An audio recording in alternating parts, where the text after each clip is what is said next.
Hello, everybody. Hello. Welcome to this week's Leadership Success Tip. I am so glad that you could join me and take these couple of minutes to be with me and share this time. So if you are watching live, drop a 1. If you are watching the replay, drop a 2. And remember to like, comment, and share this video. You're finding these tips to be helpful for you in your leadership journey. No matter where you are a leader if you have the ability to influence other people. So whether you're working for someone or working for yourself, you are, and you can influence other people, then you are a leader. So this week we're going to discuss, and I'm asking you the question, are you a leader, a friend, or are you both?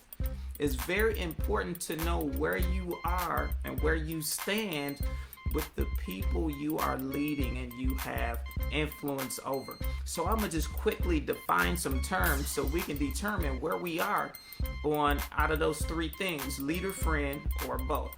Leadership is defined, and this is how I define leadership.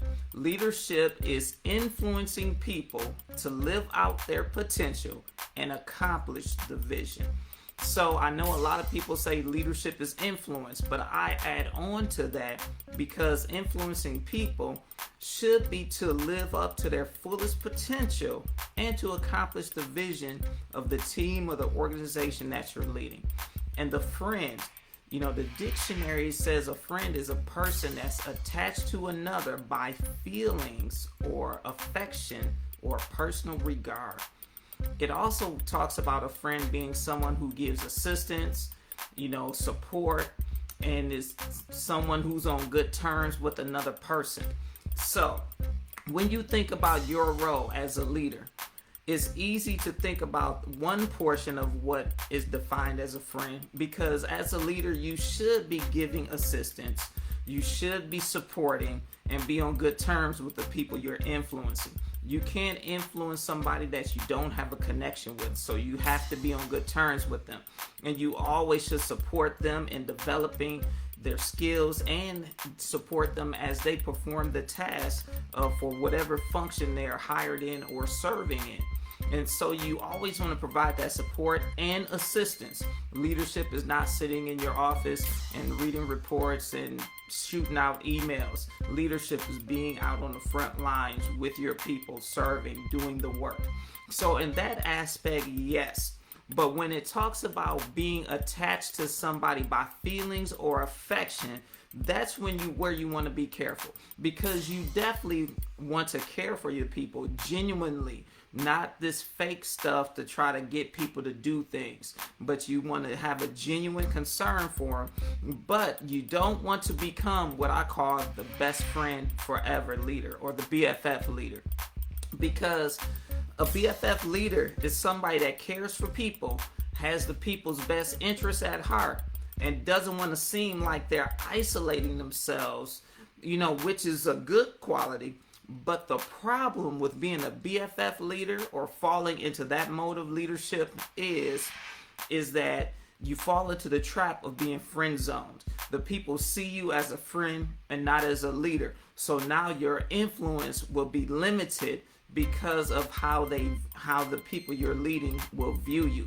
A BFF leader also struggles because of the feelings towards the people they're leading. The BFF leader will struggle having a tough conversation.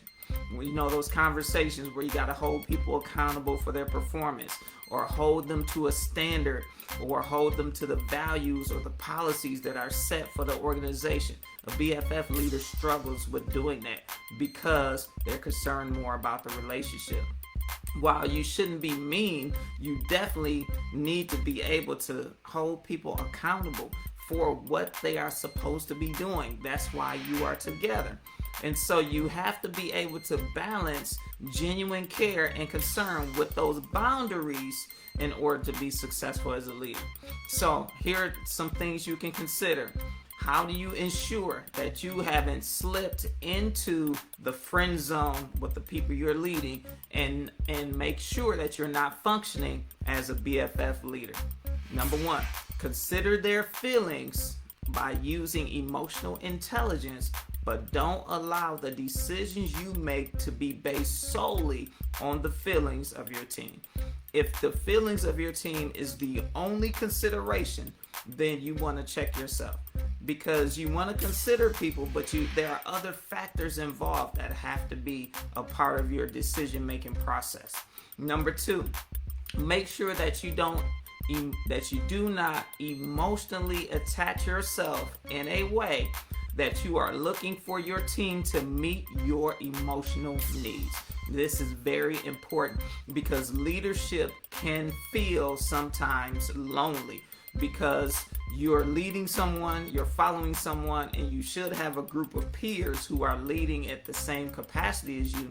But sometimes as a leader, you can feel lonely, and you look to connect with people because you care about them, but you have to make sure you're not looking for them to meet your emotional need. The need for belonging is a need that we all have according to Maslow. And so, but you don't want to put that meeting that need onto your team. And so you want to be extremely careful, because your team's perception of you and opinion of you changes very frequently, and you'll put yourself on an emotional roller coaster and not be emotionally stable if you are looking for them to meet your need. Your emotional need for belonging should be met with friends outside of the organization as well as your family. And then my third point, without being mean or heartless, you have to ensure that you have clear boundaries. So if you have an event that you go to with your team, that's fine, but after a certain point you need to leave, because if you're spending too much time hanging out with them and cross that boundary line, you risk becoming friend zoned. All right, so that's it for this week. I hope these tips helped you. If you have challenges being the BFF leader, knowing that you're too nice and too loving and too caring, and are struggling with having those critical conversations, those tough conversations, and holding them accountable to standards and values and policies, reach out to me. Shoot me an email, shoot me a message. We'll get a free 30-minute leadership roadmap going on, and I'll help you solve that issue. All right, that's it for this week. I want you to be successful and lead like a champion.